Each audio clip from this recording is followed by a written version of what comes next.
Now, I know what you guys are thinking. What if that doesn't work? What if I have a full-length guide rod and what you just showed me doesn't work for me? Even if I press down with a coin, even though I push down hard.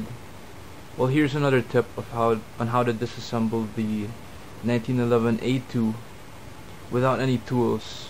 So that's how I prefer to do it. As much as possible, I don't want to use a paper clip or anything like that. So if you do have a full-length guide rod, you can disassemble by, let's first safety check again.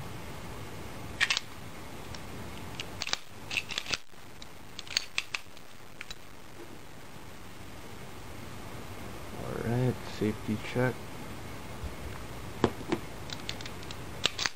And from here, if you have a full-length guide rod, all you need to do is to align the C-notch above the slide stop's tip over here.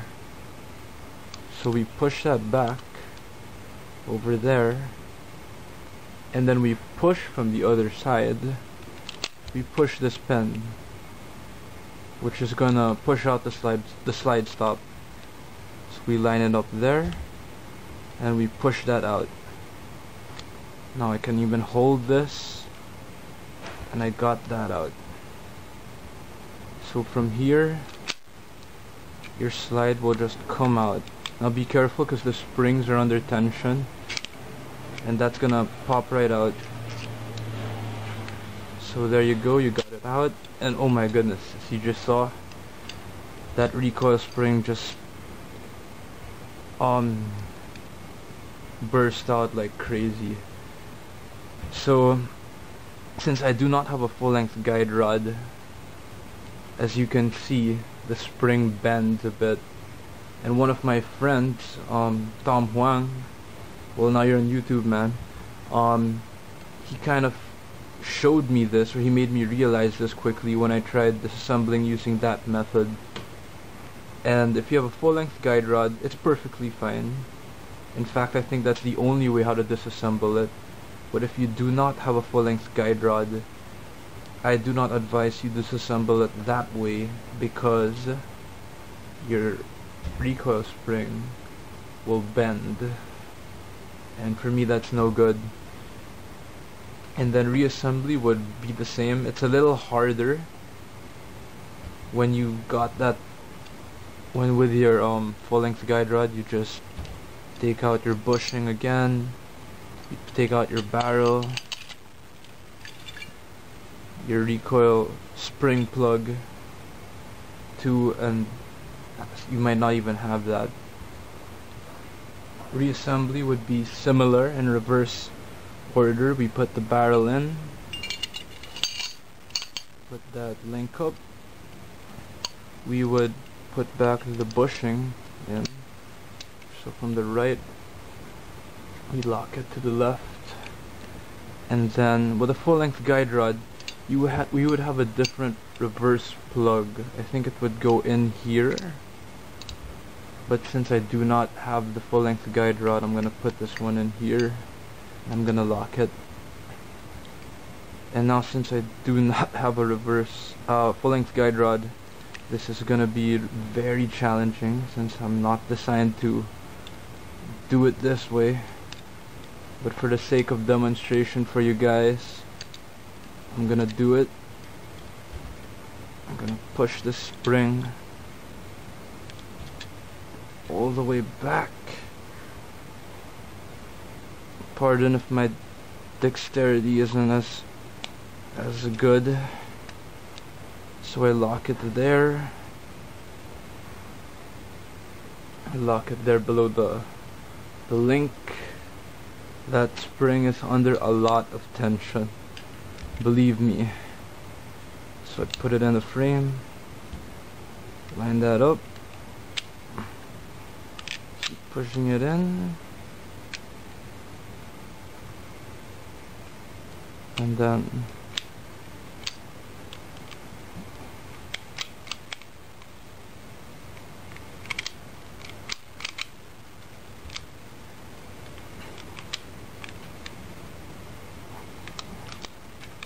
this is It is not only a pain, it's a challenge and a hazard to my health.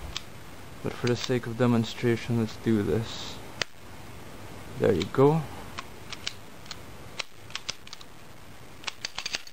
There you go. I had to rattle that one in. There's the link, lining it up. I'm gonna line that notch, put back the pin,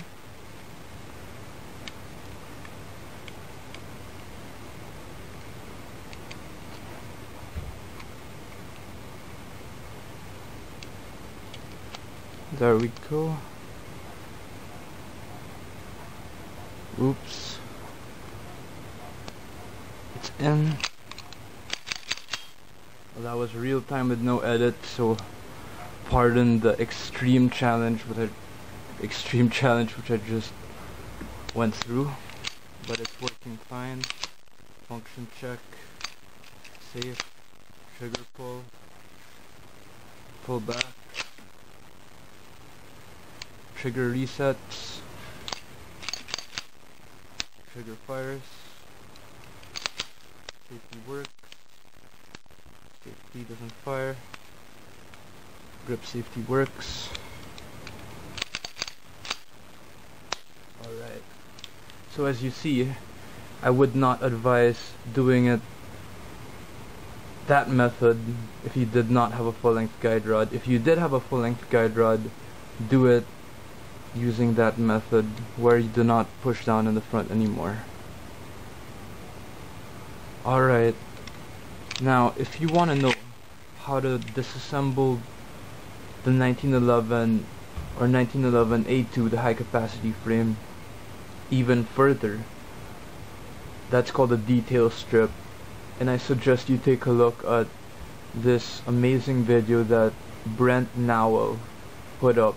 I found it very useful. I detail stripped this 1911 A2 high capacity frame one time, and a little tip for you guys if ever you try to do it.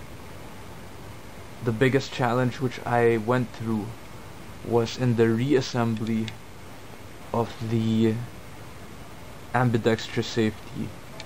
Other than that, everything is pretty much identical, but this one was a challenge because it has a pin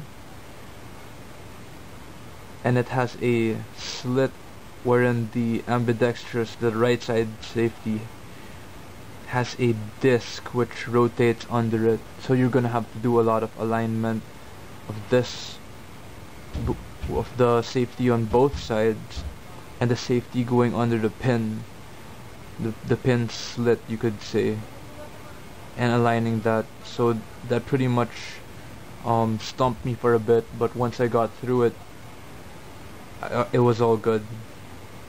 So if you're interested in detail stripping it, go for it. I advise it because I really felt much more knowledgeable. I felt much more one with a gun, as you could say. So I hope this video helped, and if there's anything else, feel free to ask, feel free to comment, feel free to suggest or shout out. Thanks again.